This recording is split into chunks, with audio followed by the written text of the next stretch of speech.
Hi, this is Colin from the History Pilgrim. I hope you are enjoying my videos and would be interested to hear your comments. Be sure to like and share with a friend. Why does the English Channel seem to divide the quality of food in Europe? When people are asked which countries in the world make their mouths water, the countries of France and Italy seem to be the two most common answers. Throughout the world, nations such as China, Germany, and Japan contribute to culinary offerings. Certain countries do not seem to contribute as much to global cuisine. Nations which include the Netherlands, Russia, and Norway are rarely praised for their culinary offerings outside of their borders. If there is one nation on Earth which is both renowned globally for its culture and importance and which always seems to get something of a bad reputation when it comes to its cuisine, it is the United Kingdom. While other countries such as the Netherlands and Russia are not at the headlines of culinary tourism and innovation, British food is cherished by many around the globe. The ongoing joke about British food being nothing but boiled potatoes and mushy peas is an insult to British culinary history. It is possible to find British pubs serving much-loved dishes such as fish and chips and shepherd's pie all over the globe. One might argue that British culinary offerings seem to be based around comfort food made from simple ingredients. France is the world's most renowned country for its gastronomy. The French basically invented the modern concept of fine dining. While England is known for plainer and simpler dishes and pub food, France is known for its fine cuisine and outdoor cafes. There is no disputing the fact that French food in particular is one of the most refined cuisines on earth. The French people have perfected trial and error and the use of fresh ingredients since the time of the French Revolution in the late 1700s. Predating the French Revolution, the dining habits of the French aristocracy often involved only the most expensive ingredients. Meanwhile, the scene which unfolded across the Channel is a story of convenience over refinement. During the 1800s, England would transform into the world's industrial powerhouse. As the smokestacks filled British towns and cities, people had less and less time available to prepare elaborate meals. This led to a focus on pre-prepared meals, canned goods in particular, to feed the British. As England grew more industrialized, France continued to document recipes for massive amounts of regional specialties. Due to the fact France had much more arable land than England, a vast array of meats and vegetables were readily available to the French. While certain crops do flourish in England, particularly root vegetables such as potatoes and carrots, the rainy climate of England limited the variety of crops grown there. France has regions with much warmer and sunnier weather than anywhere in England. Some of the top wine-growing regions on Earth are along the French coast of the Mediterranean. France has the most farmland in Europe, alongside huge rivers which provided perfectly irrigated farmland for centuries. From cheeses and butters from Normandy to snails from Burgundy to duck foie gras from the Pyrenees, French people have a deep appreciation for food variety.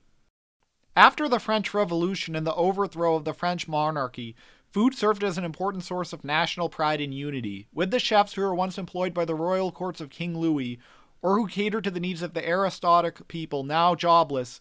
The French would invent a world-changing invention. With so much culinary expertise, the world's first restaurants would open up in Paris.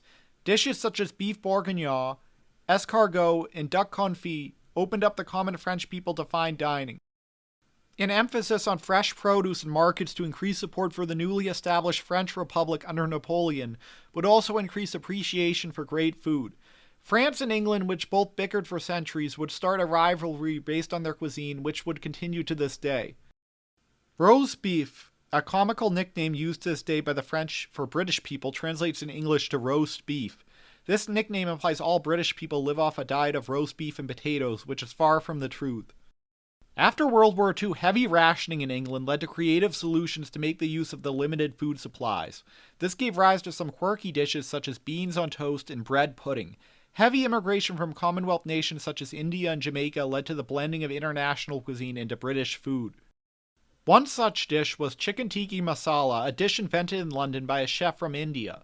While it is the most famous Indian dish, calling it authentic Indian food would be like calling spaghetti and meatballs authentic Italian cuisine. While for decades the majority of the tourists traveling for culinary delights flocked to Paris, London often struggled to put itself on the world culinary scene. With England for decades being the butt of all the jokes in the culinary world, food never really served as much of a reason people traveled to England. This is unfortunate, as London is a city with so much great food to offer, from authentic Italian to Indian to Chinese, Jamaican, and Thai food. Chefs such as Gordon Ramsay in recent years have been injecting new flavor into typical British fare. Many British people defend their own cuisine, calling it comforting while calling French food overly complicated. France is both the top cheese and wine producer on earth. Given the small portions of food you generally get at most French restaurants, filling up on cheese, baguettes, and wine is the surefire way to get the full French culinary experience. It is surprising how the French are the thinnest people in all of Europe, given how much butter they use in their cooking. Perhaps the two most stereotypically French dishes, escargot and croissants, are loaded with butter. The reason for this is because of portion control and a focus on healthy, non-processed food, making up the majority of the French diet. French children are taught from a very young age to appreciate and experiment with many different types of food. Since World War II, England and France are among the top allies on earth. While England is known for its polite people and for still having a monarchy, France is visited for its romantic allure and fine dining. In conclusion, both countries represent two global cuisines, which help contribute to their global influence. Comparing the two is like trying to compare whether apples or oranges taste better. You will have to travel to both countries to compare yourself.